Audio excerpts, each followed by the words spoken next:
આમોદ તાલુકામાં ખાતરની અછતને કારણે ખેડૂતોને ભારે હાલાકીનો સામનો કરવો પડી રહ્યો છે। સરકાર દ્વારા આમોદ તાલુકા ખરીદ વેચાણ સંઘને માત્ર 300 ગુણ ખાતર ફાળવવામાં આવતા ખાતર મેળવવા માટે ખેડૂતોની વહેલી સવારથી જ ભારે ભીડ જામી હતી। સંઘ દ્વારા એક ખેડૂત દીઠ 5 ગુણ ખાતર આપવાનો નિર્ણય લેવાતા મર્યાદિત ખેડૂતોને જ ખાતર મળી શક્યું હતું, જ્યારે અનેક ખેડૂતોને નિરાશ થઈ પરત ફરવું પડ્યું હતું।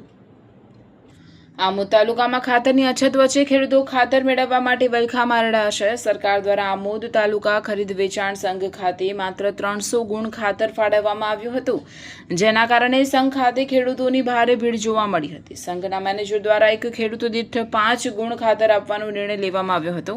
આ નિર્ણયના આધારે આશરે 60 જેટલા ખેડૂતોને કૂપન આપવામાં આવ્યા હતા। જો કે તાલુકાના વિવિધ વિસ્તારોમાંથી વહેલી સવારે લગભગ 4 વાગ્યાથી જ ખાતર લેવા આવેલા અનેક ખેડૂતોને ખાતર ન મળતા નિરાશા સાથે પરત ફરવું પડ્યું હતું।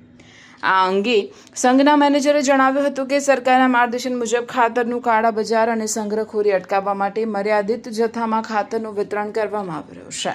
બીજી તરફ ખેડૂતો દ્વારા તાલુકામાં પૂરતા પ્રમાણમાં ખાતર ઉપલબ્ધ કરાવવા સરકાર સમક્ષ માંગ ઉઠાવવામાં આવી છે। રિપોર્ટર આદિલ ખત્રી, શિનોર સમાચાર ન્યૂઝ, આમોદ, ભરૂચ।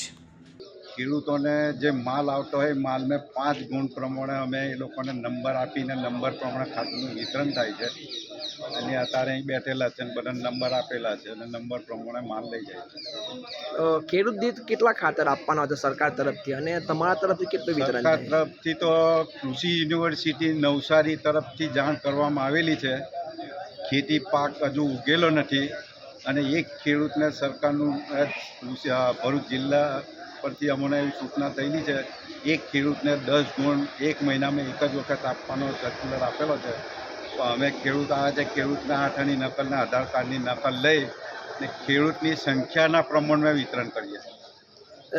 આજે કેટલી કૂપનો રોજ વેચો છો અને કૂપન વેચવાનું શું નથી વેચતા, રોજ નથી વેચતા, ખાતર જ્યારે આવે ત્યારે, અને સંખ્યા કેટલી છે ને માલ કેટલો છે। આજે કેટલી વિતરણ થઈ છે? આજે 5 આપવામાં આવે છે।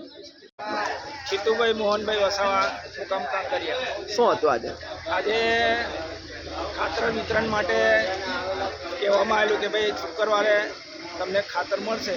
તો અમે બધા 5 વાગે, કોઈ 4 વાગે ઉઠીને અમે બધા અહીંયા લાઈનમાં ઊભા છે।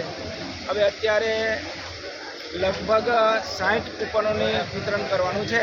એ પછી જે કંઈ બાકી રહ્યો છે એને પાછા ઘેરે જવાનું છે। એટલે મતલબમાં જે ખેડૂતો છે એ એટલા પઝલમાં છે, મુશ્કેલીમાં છે કે જેમને ખાતર માટે વારંવાર આવીને અહીંયા ઊભો રહેવાથી એનો નંબર આવેલો ઠીક, બાકી તો પછી પાછા ઘેરે જવાનું થાય છે। એટલે આની જોગવાઈ કરવા માટે સરકારશ્રીને, એ અધિકારીશ્રીઓને આપણે એમને નમ્ર વિનંતી કરીએ છીએ કે તમે આના માટે કંઈ વ્યવસ્થિત જોગવાઈ કરો તો ખેડૂતોને વ્યવસ્થિત એમને ખાતર પાણી જે કંઈ જોતું એ મળી શકે।